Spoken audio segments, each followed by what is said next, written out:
Welcome to episode 5 of season 2. If you just joined, this is Maria at Maria the Arcane on Instagram, and we have Robin at Inspired Witch on Instagram. Good morning. Good morning.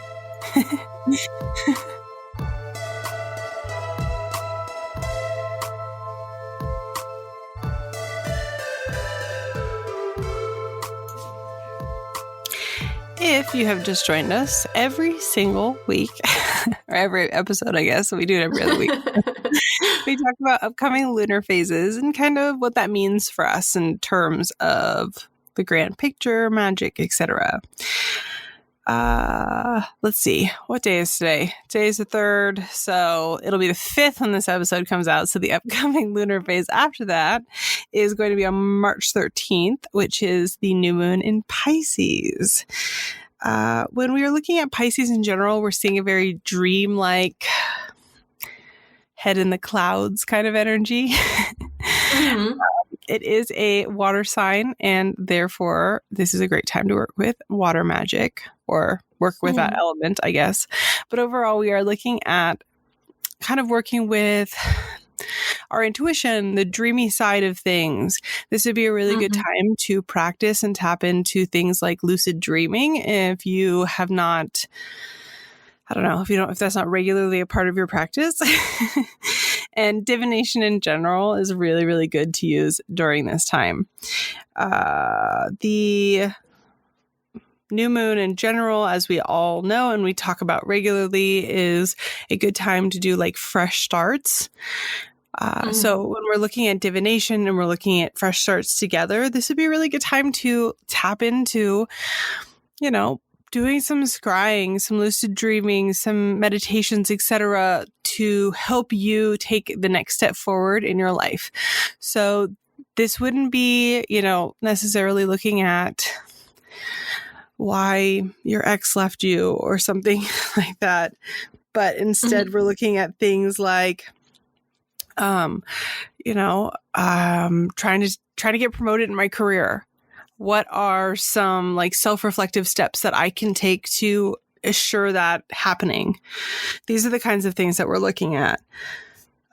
Pisces new moon in general also deals with looking way back. So this might be a really good time to look into past life stuff. On like a very mundane level, maybe tapping into doing like, what's that website called? It's like ancestry.com. Yeah, that's it. Where you're just trying to figure out a little bit more about where you come from, that sort of thing. I know Maria and I have talked in the past about if you're really new to your path and you don't really know which way to go, looking back is a good way to move forward. What kind of stuff did your grandma practice?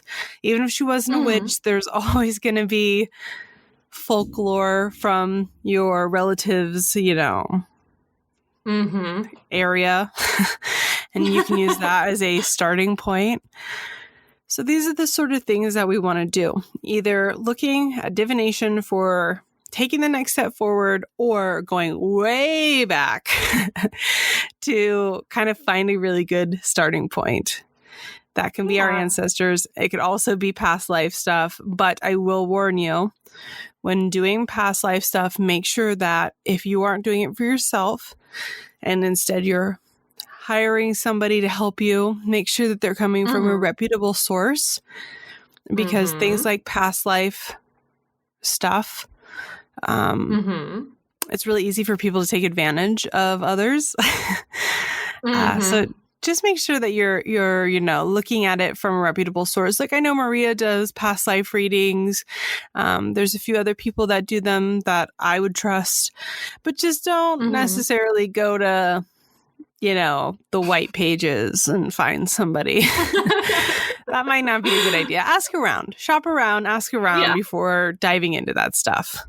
Yeah, I think that's the most important, is to actually know someone who has done it and, get a person's review of said person before you 100%. And give them your money.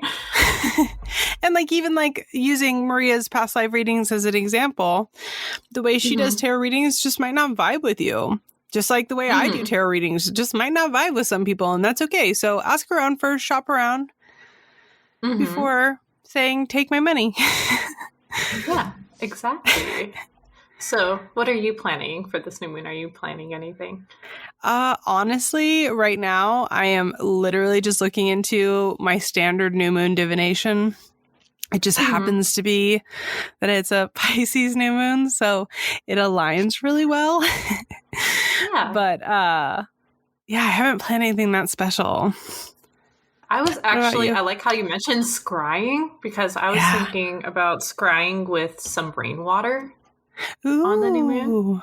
Yeah. I have this huge crystal ball that I was sent in the summertime, I think, and I've yet to use it because I just haven't had the time to like sit down and scry, because it takes a long time, and it's something I keep meaning to do. Maybe I'll muster up the energy and do it. No pinky promises, though. What's that? I don't know her. Oh my god.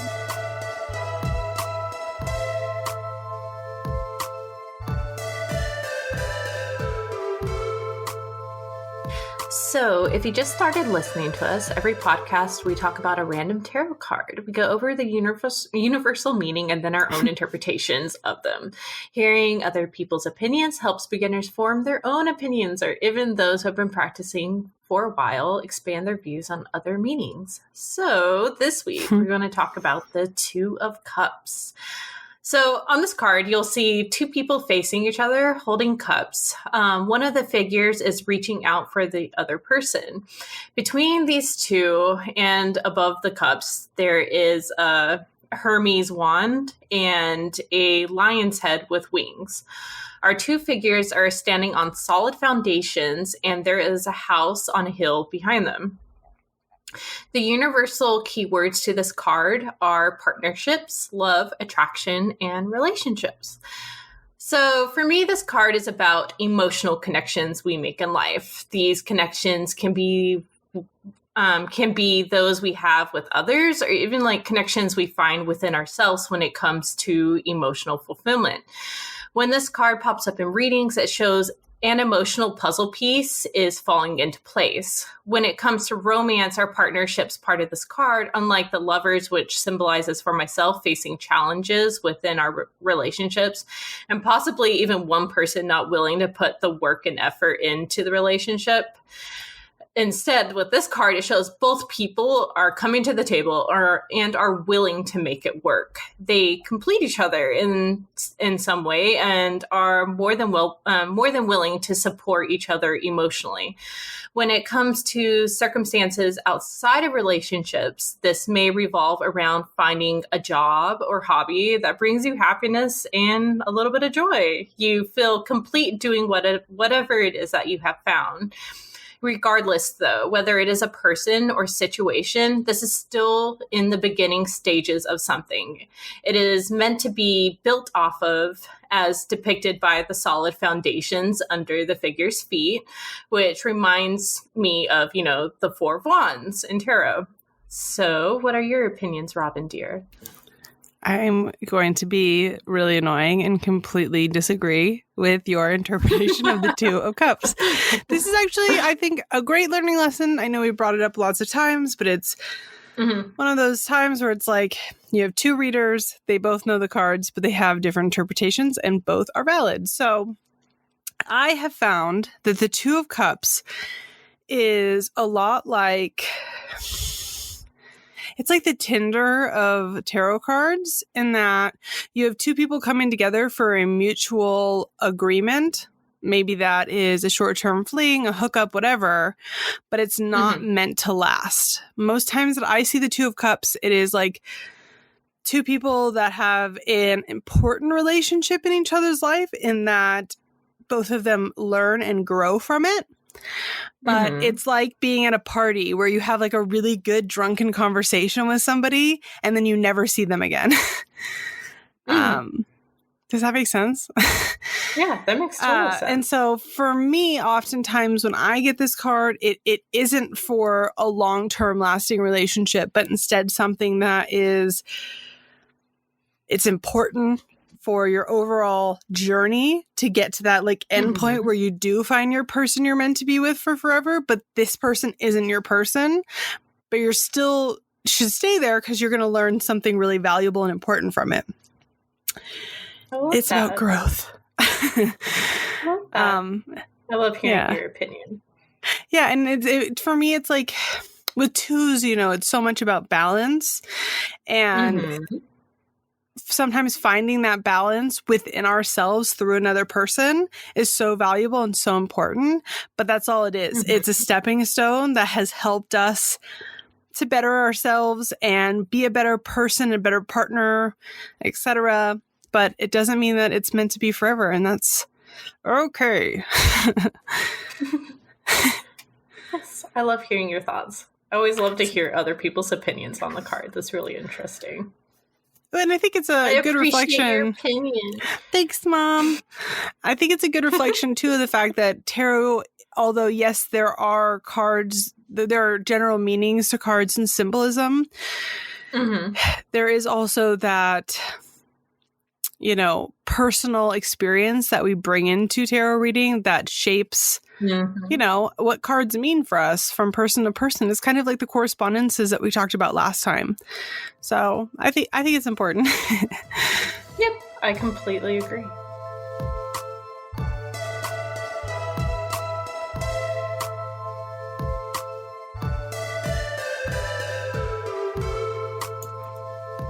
So this week we thought we'd talk about tips for reading tarot for others. Reading for others can be fun and exciting, but it can also be extremely stressful, especially when you're first starting out. So, do you have a tip you want to share? Well, first of all, I'd like to preface a few things before we get into this. First and foremost, the idea that people are never nervous is silly. So, like, shut up. I still get nervous. I mean, I did that podcast interview for web crawlers this week or last week, I guess. And I was nervous as fuck. It was on camera. I get nervous for every single tarot reading that is like, I don't have time to like pause and think. So first of all, don't think that just because, you know, somebody's been doing it for a million years doesn't mean they don't get nervous doing it for people. Because frankly, like at my day job as at the hotline, people, if you don't tell them what they want to hear, they get really mad.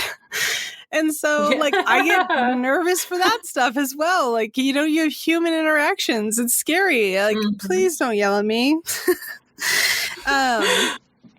So I wanted to preface that. And secondly, I wanted to preface, because I know Maria and I have lightly talked about this on the Discord. If you want to read tarot for others, I think that's fantastic. You don't need to be well seasoned to do it. It's amazing practice. You know what it's I mean? It's a great like, way to learn the cards and like totally like do it. However, perhaps don't charge people when you don't know what you're doing. It honestly gives our whole community a really bad name when you have people who have absolutely no idea what they're doing and they're like, that'll be $15.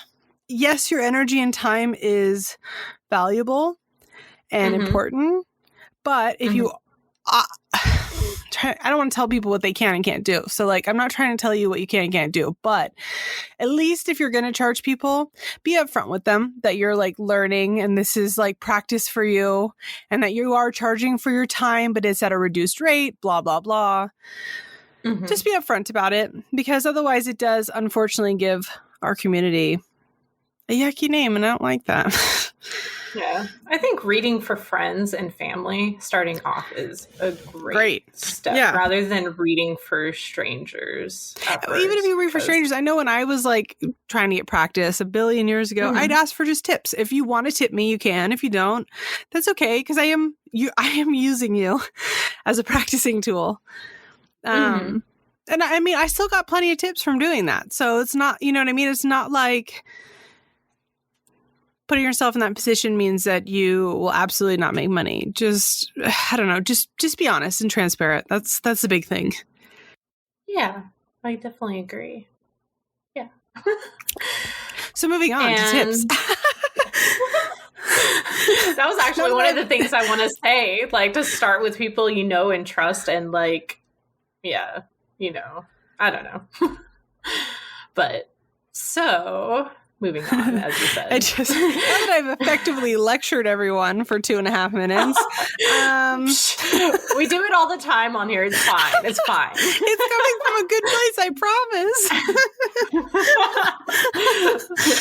We are your aunties. Listen to us. But oh, my word. But so I say, you know, don't be afraid to ask for information about whoever you're reading for situation. Some people think this is considered cheating, but it really isn't. The cards will always say what they have to say, but, you know, asking for more information, like, helps you make the information more unique to your client and their situation. You'll be able to make connections in a way that will give them more reading and more depth to their reading. Yeah. I agree 100%. And I feel like, you know, there are certain things that it's important to ask. Like, for example, you have client or the person you're reading for, Jane Doe, right? And she wants to know about John. Well, is John a platonic relationship or is this a romantic relationship? Because the same card will have two different meanings if it is platonic 100%. or romantic. And it's perfectly fine and fair to ask that question. And if the person in question who you're reading for has an issue with that, then maybe it's time to explain to them the difference between a psychic medium and a tarot reader. And even psychic mediums can't just tap that shit on whenever they want to. That is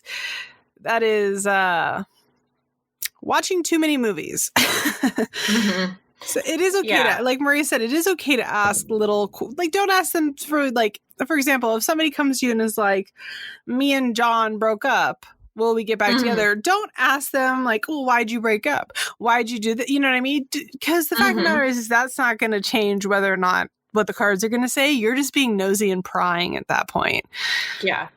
That's a big difference between like general readings, which it's all in the name. It's a general reading. So it's going to give you like a brief overview of whatever. But if it's like something for romance or even for like your job or something like that, you need more information. So if your client is like withholding information, you're going to be giving them half-assed answers, in my opinion. And you know, we want to give them as much information as we can possibly give them with the card. And as soon as you start over asking questions and start doing stuff like, well, how'd you break up? Da-da-da. Now your bias is being put into it. Yes, that is and way too much. You now have an opinion before you've actually drawn anything, which is going to skew the reading. Ask general questions, like we said. Is it romantic? Is it platonic? You can ask, you know, what is his name, his date of birth, or her name, her date of birth, that sort of thing. Are you, or sometimes people say, you know, oh, it's romantic. And then I say, okay, is this a potential partner or a hopeful? Or is this an ex or a potential partner? Because again, that alters things. Somebody from the past versus somebody who we're hoping to be with. But that's it. That's like, these are the kinds of general questions you want to ask because we don't want to bring in bias beforehand. It's the main reason why reading for ourselves can be very difficult in the beginning because we have inherent bias. And, you know... Yeah, reading for others is way easier than reading for myself. 100%. I mean, shit, I've asked Maria to read for me before on stuff that I'm like, I have way too much bias on this. I need somebody else to read for me. And there's nothing wrong with that. I trust her. Yeah, there's nothing wrong with that. I always have to be my own reader and be like, I'm going to step away from this spread for like a day. And then I'm going to look at it again with like outsider's eyes because I'm reading way too much into this.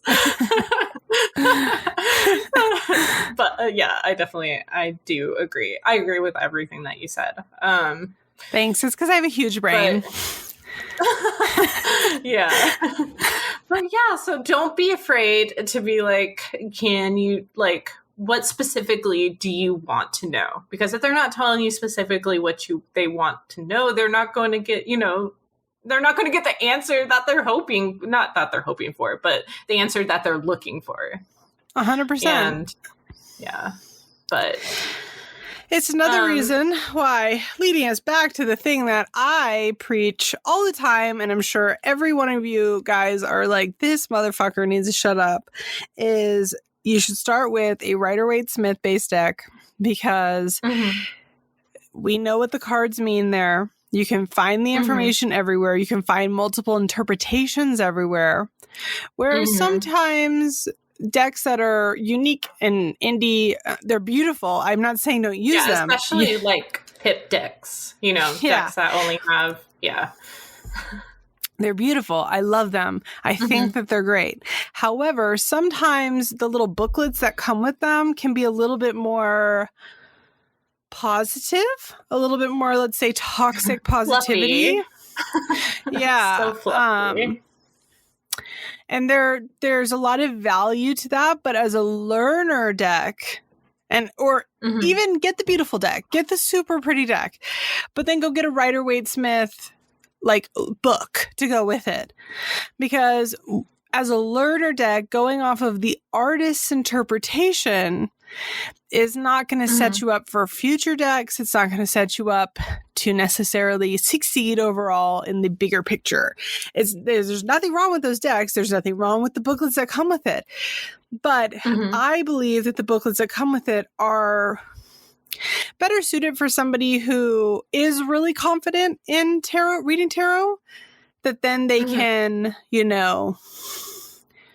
be like, oh, that's interesting that this is what the artist interpreted this as.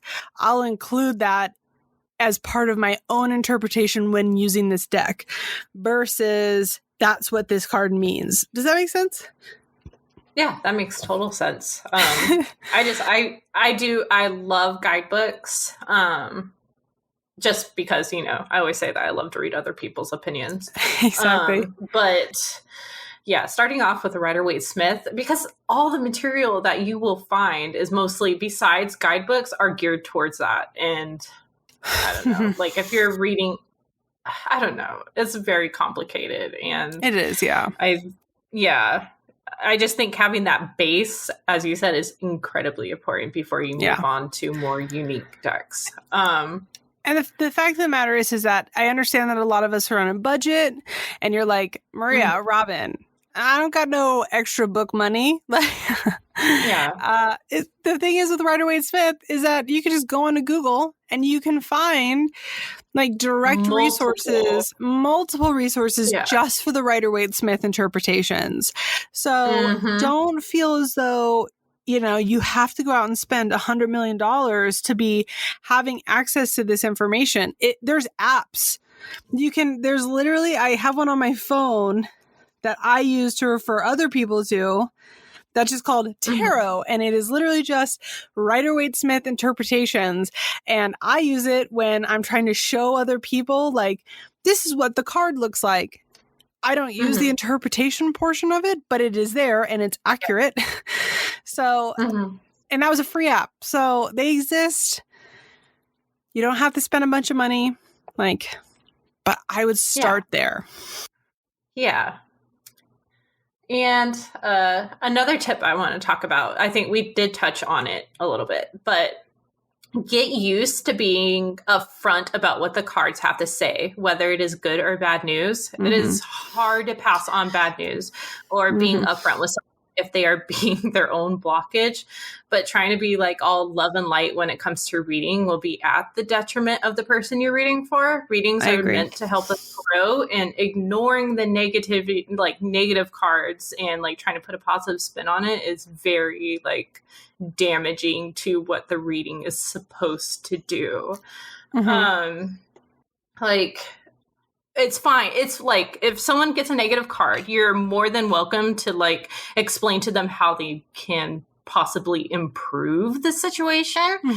But you have to say, this is what the card is saying negatively, and you need to take this into account because most of the time, especially like if let's say the 5 of Cups comes up, you have to go through it to get through it. You have to go through the hard period so you can finally move on. And ignoring those feelings will just make your client, like, it'll just make their feelings fester and grow if you tell them they need to move on and like see the good in the situation. It's learning bedside manner. You can tell people really bad news, but in a kind way, while still sticking to the fact that no, this is bad news. Like we're not, gonna bypass what's happening here, but you can still tell it to them nicely. And 100%. I agree with Maria 100%. Don't try to find the positive in shit, because life is not always positive. And like, that is in turn part of why, again, going back to why the Rider-Waite-Smith is so important to learn off of. Life's not always positive. And, I've heard from people 100 times, probably more, well, I just don't vibe with the Rider-Waite-Smith. I'm like, okay, that's, I guess, fair. I don't really know why, but fine. Fair enough, right? But then get a deck that has the formatting and get the book. Yes, get the resource. You might not vibe with the imagery for whatever reason, but if you are ignoring the interpretation, the foundational interpretation of the cards, yes, you will eventually like branch off, make your own interpretations, etc. Just like we talked about with the 2 of Cups, that Maria and I had very opposing viewpoints on it, but we both started with the foundational understanding, basic numerology, understanding the suit meanings, etc., etc. Yeah. Once you get down the number meanings and like the suit meanings, like, you're golden. Like, golden. And then you can start basing off your own opinions once you are comfortable with the foundational meanings. So even if you don't vibe with Pamela Coleman Smith's artwork for some reason, and get a deck that follows that same formatting, and then go get a resource book and use that. Go get an app. Go find a reliable website, whatever, and use that. There because are so many amazing decks that are like have that imagery. Most of the decks I have are based off of the Rider-Waite-Smith. It's learning that and understanding that imagery and the symbolism in it. Like, it's kind of like all aspects of magic. You tell me, for example, that green is for money. Okay, why? Why do we associate green with money, right? And the same exact information applies to tarot. Why do we associate, the 2 of Cups with this, as Maria said, 2 people coming together and making it work? Or as I said, 2 people coming together, learning a lesson, and then leaving. Why? And it's all based off of the symbolism that's in the cards. Yeah. 100%. So, yeah. you want, don't go too crazy too quick, because they're beautiful and I get it. Maria and I both have got 500 million tarot decks between the 2 of us. I mean, I've only got one husband who is listening down, husband who is in other room. I do not have any tarot decks, and the one I'm getting from Etsy is my first. Speaking of not going crazy or going crazy, I think it's important to also say, no, not you. Well, we'll see. We will see, Robin. Okay, it is 9 a.m., Maria. Are we doing this or what? So, when it comes to reading for other people, don't burn yourself out. Yes. While some people can handle reading for like many clients a day, it does use up a bunch of energy, especially if you're writing them out rather than it being face to face. I had to learn this the hard way when I first started reading for people. Especially I have like now I take like such a great deal of time writing up my readings. Most of mine are 5 to 7 pages long and double columned. It's a lot of work and effort. And after I'm done writing up my client readings, I'm exhausted and I need a break. But I used to push and keep pushing the envelope just so I could fit more people in because I didn't want anyone to have to wait on their readings and stuff like that. But it took so much out of me. And I see that all the time with especially newer readers who are like, I'm tired and I just have so many I need to do. I have to catch up. And yes, that happens with all, with work all the time for everybody where you have to, burn the midnight oil. But if you're doing that all of the time, you're going to be exhausted and you're not going to want to indulge in your own spiritual practice or even read for yourself because you're so tired for reading for other people. So just incorporating some balance into reading for others should be very important. Setting boundaries is important when it comes to magic of any kind. 100%. Both within yourself and with people around you. So don't be afraid to say, sure, I'd love to do a reading for you, but in a couple days. Or, sorry, I can't right now. I've done too many and I'm just a little tired. I need a break. There is nothing wrong with needing a break and scheduling readings rather than just like taking them all on at once. Exactly. So create those boundaries with you and yourself and everything will be okay.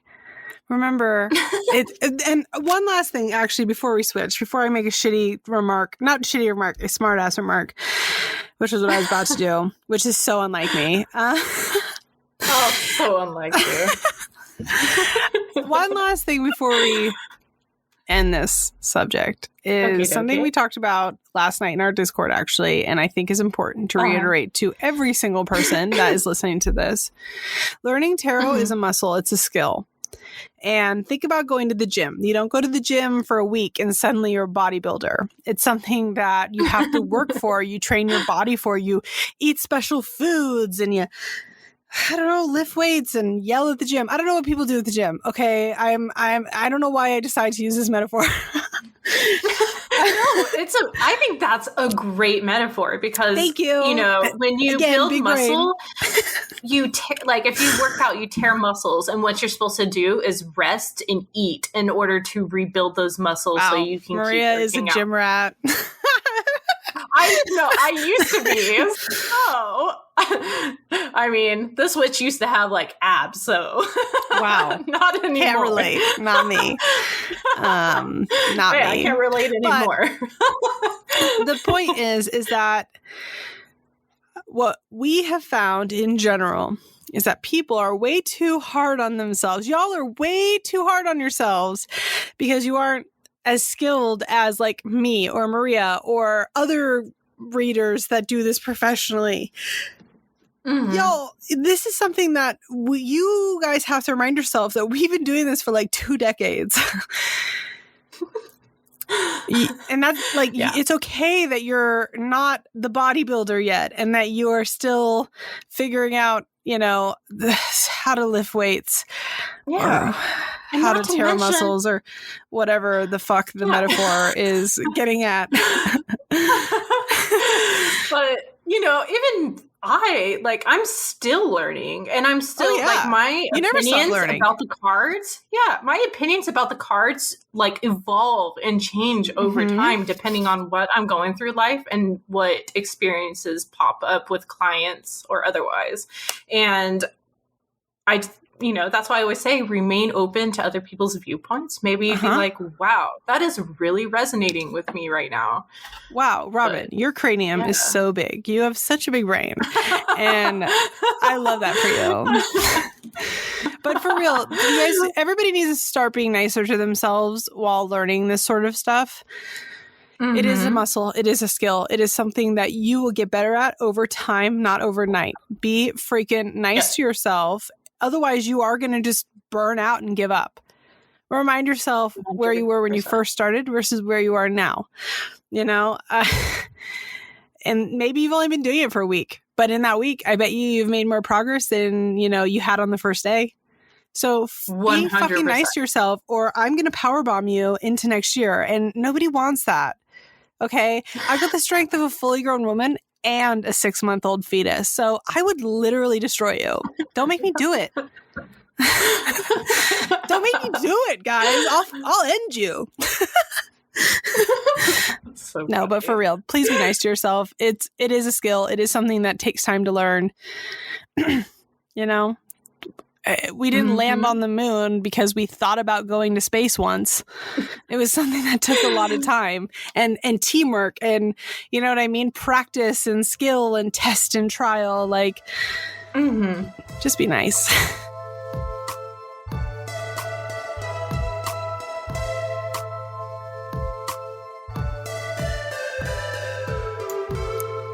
So, Maria, what's stirring your cauldron this week?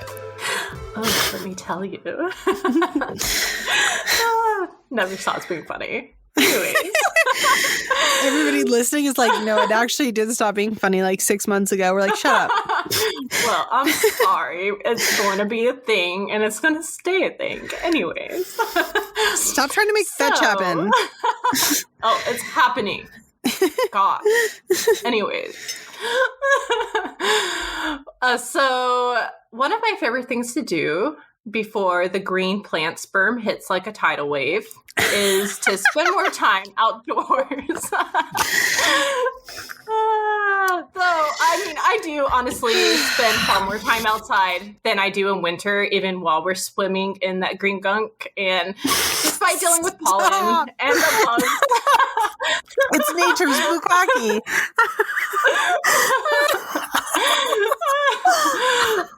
It's so cool. I can't deal with you. It you. gets in your lungs. It like coats your lungs, and you're like at night. You're like, why am I having problems breathing? But anyways, my God. Despite dealing with pollen and the bugs the size of birds, I really do feel like more connected to Mama Earth during this time than I do during winter because I'm not, stuck indoors. I love laying out a blanket underneath my chase tree while I read witchy books or read tarot and, watching the light find its way through the branches. And then at night, lighting a bunch of candles and sitting outside on my porch listening to cicadas sing. And, with music drifting through the windows of my house. It's really heavenly and enjoyable. And, there's always, of course, watching hummingbirds, which is my absolute favorite pastime. They are the sweetest and most aggressive little feathery friends ever. And me and my witchling, we like to name the ones that come and claim our home as their territory. It's just... So while I might not be overly fond of spring, there are so many things I do appreciate and absolutely love. My wife and I actually spent all of last week getting our garden in order so we can enjoy the space more. And I'm really excited to utilize that space for my practice in the time ahead. And, I feel like winter was harder this year than it was in the years past with everything going on and with shadow work. So I have really high hopes that the spring will be something special, I believe. Yeah. I like laying out and when it's, how for whatever reason in wintertime, it's the sky is crisper. Does that make sense? It's brighter somehow. I like laying out in the yard on a blanket and we counting satellites. Have you ever done that? Yes, that's so much fun. And then you count them as they go by. I think it's so nice. Good. And you can only do that right now or at the end of summer. I love that. Just laying on the ground with a blanket is me and my family try to do that almost every other weekend. We'll go to a nature park and just go and chill, or we do it in our backyard. I don't know. Explain to me what a nature park is. What is a nature park? I mean, a state park. I'm sorry. It's where nature is, Robin. Versus, like, what other kind of parks are there? This is my cement park. It's 100% cement. There are cement parks. Oh my god. Welcome to the outside. It is where oxygen lives. This is the oxygen outside. What? I'm an indoor witch. I don't know what that is. Excuse me. Oh my god. Sorry, I didn't mean to roast you. I promise. I love you. The only time I went outside as a kid is when I was forced to. Yes. My mom would be like, go read your book outside. It's like, no, I don't want to. Actually, I would prefer, Mom, if you never said those words to me again. Thank you. Even though when I did go out there, I did enjoy it. And I did Mom, the same thing. I would lay down a blanket. Mom, next time you go and say that, don't. So, how about that? And here I am telling my own daughter, you will go outside. You need to go outside and get some fresh air. It's good for you. Oh, how the tables have turned. Oh, how the turntables have turned. Oh my god.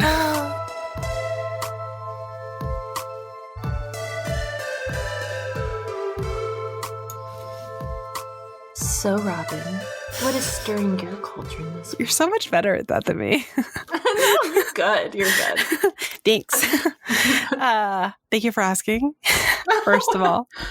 Oh, you're so welcome. I'm going to talk about something that I think is going to piss some people off, and I don't think it should. I think that you shouldn't be angry about this, but I think it's going to make people mad. So before we start, remember that you loved me before I said this. We have a problem in our community with minor adult relationships. And by that, I'm not trying to suggest like pedophilia or anything like that. Yeah. So I'd like to clarify that. I'm talking about strictly platonic relationships. Recently, there was apparently some sort of drama with a Discord server. I don't fucking know. I don't know anything about it.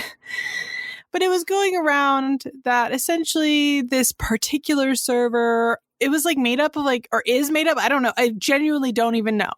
Like it's made up of like 80, 90% minors. Like, and by minor, I mean under the age of 18. And people were messaging other people being like, or influencers or people that they felt were large in the community being like, if you don't make a statement about this, like, you know, we're going to cancel you. And the fact of the matter is first and foremost, from my position, and I know Maria's position as well, is I don't even know what the fuck this server is, nevertheless going to make a statement on it. Secondly, it is inappropriate for me, a 31, almost 32-year-old woman, to be engaged in any kind of drama involving 15-year-olds. That's inappropriate. That is a abuse of power.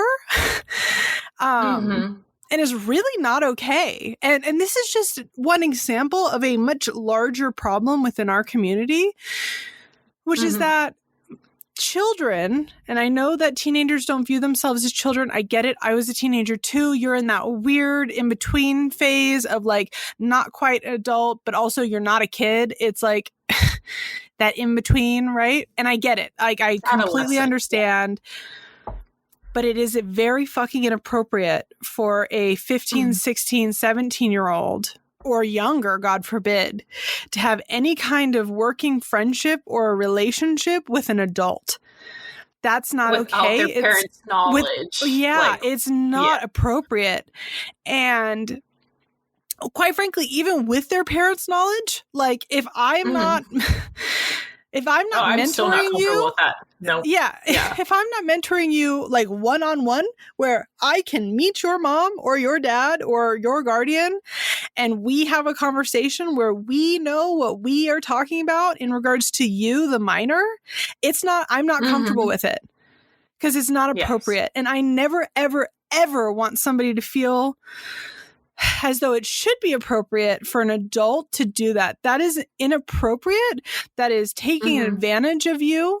And God fucking forbid, there are some Patreons, and I know there's other websites, but I can't remember what they're called right now. They're like those schools that they make them themselves. They self-host kind of a thing where they charge you money. They're taking your money, and they're of minors without parental consent to assert dominance and be in an educator role. It is not fucking appropriate. It's just not. And I believe very strongly that teenagers have a very valid place within our community. I was a teenage witch too. So was Maria. There is a lot of value, and them being there is completely appropriate and valid to be in the community and be in the space. However, there is a fine line between following creators, let's say, that are over 30, reading their blogs, watching their YouTubes, right? Listening to their podcast, versus having a one-on-one relationship with them, paying them money, etc. That is super inappropriate. It takes advantage of people, and it's not okay. And I don't know why this even needs to be addressed at all, but I've been seeing it a lot lately, and it's super not okay. I'm really uncomfortable by it. And I just I mean, as a parent, if I found out my daughter had direct communication with someone as old as me, even in between our ages, if my kid I don't think was 15 and talking to a 24-year-old, no. I don't care if even the conversation is completely innocent. That is 120% inappropriate. I would be livid. I mean, I know in the past, Maria and I have had people join our Patreon. Now, our Patreon is an 18+ Patreon. If you join it, it does give you that warning that you are agreeing that you are over the age of 18, or older. And we've had people in the past breaking that violation, joining it, and then we've had angry parents being like, I want my money back. And so not only are you lying to your parents, but you're lying to us, and you're putting us in a really shitty position, because we've stated many times we're not comfortable with it. And I don't even do readings for minors. Same. Again, on my page, there's a pop-up that says, I agree that I'm 18 or older. I think there's a lot of validity for minors in the community, and any minor that's listening to this, I am not trying to discourage you from researching, learning, and being the best witch you can be. Definitely. Please continue to explore. Please continue to learn. Consume follow the creators that you are inspired by. Watch their YouTubes, listen to their podcasts, read their blogs, but consume it.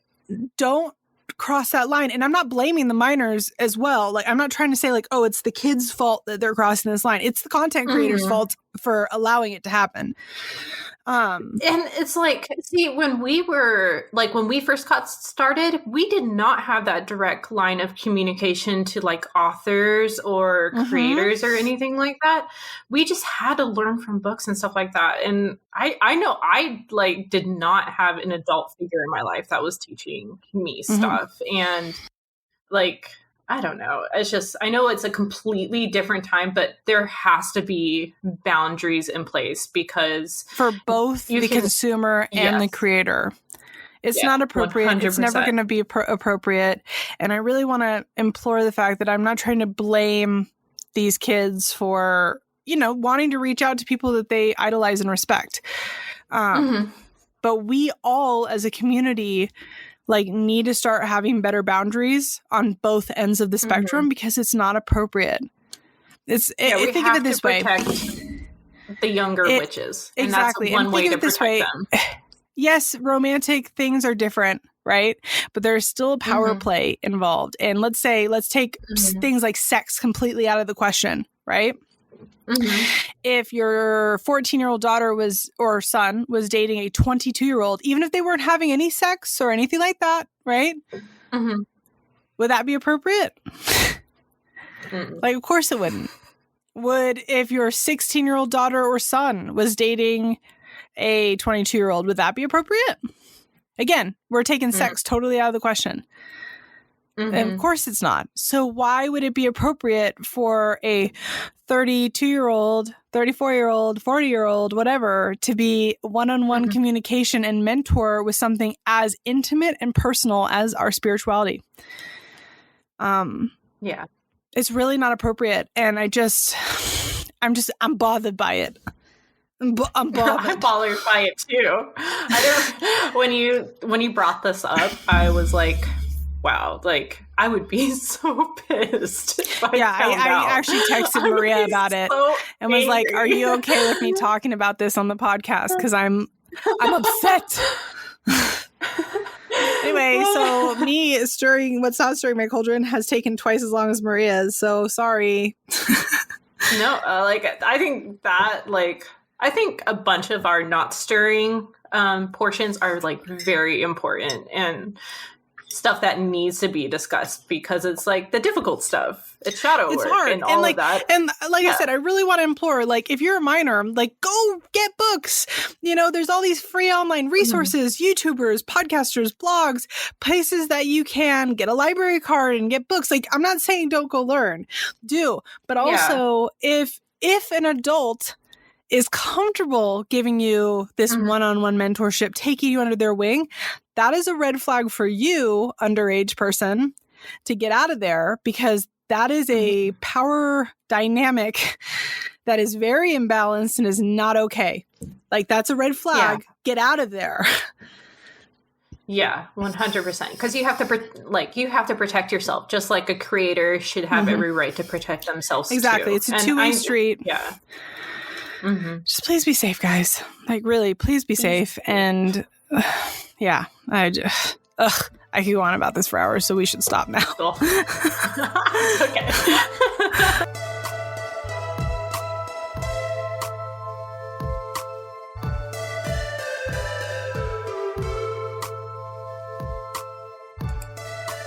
So, just like every episode, we are going to talk about creators that we are loving right now. This could be shops. This could be photographers. This could be literally anybody. Do not send us messages asking to be on here. You're going to get blocked. You're going to get made fun of. 100%. I'm going to roast you. I'm going to make a private Twitter account where all I do is roast you. And not really. But maybe I would. And that's a threat you should take seriously. You can't see it right now, but I'm like holding this flower pen that Temperance got me for Christmas. That's like a tulip and it's like wiggly. And I'm like pointing like I'm lecturing people with this fucking jelly flower. Anyway, on that note, Maria, who are you loving this week, girl? So I am loving on Instagram, Calypso_firewitch. Like she is an amazing photographer and creator, and she's a fire breather and performer, which badass. Like, same. I wish I could do something like that. And just her photography is so beautiful and so stunning, and it reminds me of, oh my god, what is that tarot deck that I bought yesterday that I showed you? The Micah Ulrich. Yes. Yeah. Like, her photography reminds me of it has that same energy for sure. It does. It is. You know what else it reminds beautiful. me of? Is the Antique Anatomy Tarot deck. Yes, 100%. Yeah. It's just, it's so good.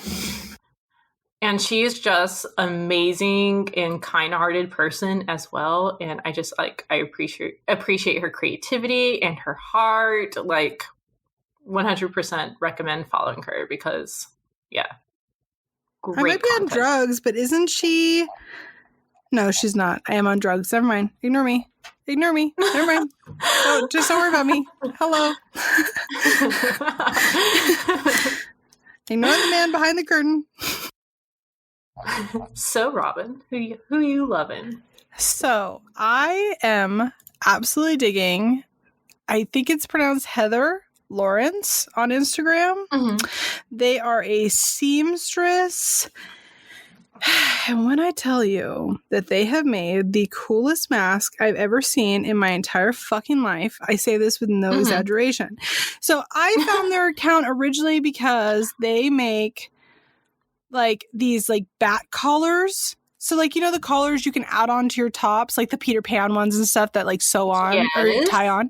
So they're bat wing ones that I obviously am like, well, I'm going to need 20 of those. They made a bat mask, like, you know, a mask for COVID and stuff, but it looks like a bat. Yeah.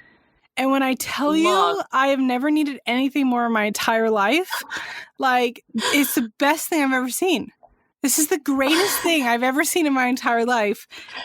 Not that you're obsessed with bats or anything, right? Not that I have like a bat obsession or anything, but I need it. I need it right now. I don't need it like now, but I need it right now. And I think it's amazing. And it's one of those things that is on my little Instagram shopping cart that I just like haven't hit sent on yet because I have a problem with doing that. But oh my God, it's so beautiful. Everyone should get one. We can all be like a big bat mask cult. Yeah. And I don't know about everyone else, but I'm probably still going to continue to wear a mask after like I will for at least a while. Down. Yeah, probably for at least even a year. Like if I have a cold and stuff, or if I don't want to do my makeup, I mean, easy out. Yeah. I mean, call me paranoid all you want to. I don't really care. Like it's. Yeah, I don't care either. I don't care. Look cute while doing it. Yeah. Have you been followed around a store yet by like some fat redneck man? Well, him being his size doesn't matter. So I'd like to redact that. But it's always been like that one, you know, like those older country boys that like clearly drink too much, that kind of body type. Do you know what I'm talking about? Red faces and stuff. Followed me around the store once going, bah. Have you had that happen? Really? No, but someone followed Walmart, my wife and I around a store before COVID and creeped us out because they apparently did not like that we were a couple. Yeah. Oh my God. What is it like even if let's say that I am a sheep. Let's pretend for a minute that I am a sheep. Like how's it harming you? Like what does it matter? It's not affecting your life, good dude. For other people. Literally. Anyway, I don't want to get on a whole side tangent. Sheep are cute, okay? Sheep are cute. Oh my God. Remind me after this, there are some baby pigs by our house, Maria. And when I tell you they're the cutest thing I've ever seen in my life, I like cry every time I drive past them.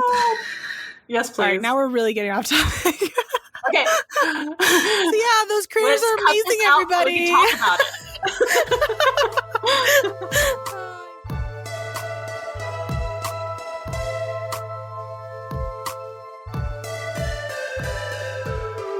Well, thank you all for joining us today. We'll hope to see you on Friday, March 19th, where we do our spring equinox episode, and we're going to have a special guest, J. Allen Cross. So keep an eye out on our Instagram and our Twitter. You can follow us on Instagram at Coffee and Cauldrons Pod, or Twitter is Coffee Cauldrons for more information. Yes, or even better, joining us on our Discord tier, which is First Coven on Patreon, so we can answer your questions in part 2 next time. You'll even get to hear our super sensual, lovely, sexy voices for an additional 30 minutes for being on the Patreon tier, Casting and Up. Again, this is Coffee and Cauldrons with Robin from @ATiredWitch on Instagram. And I'm Maria from @MariaTheArcane on Instagram. All right, you ready? Let's do it. 1, 2, 3. Bye, witches! That one was pretty good, actually. That was.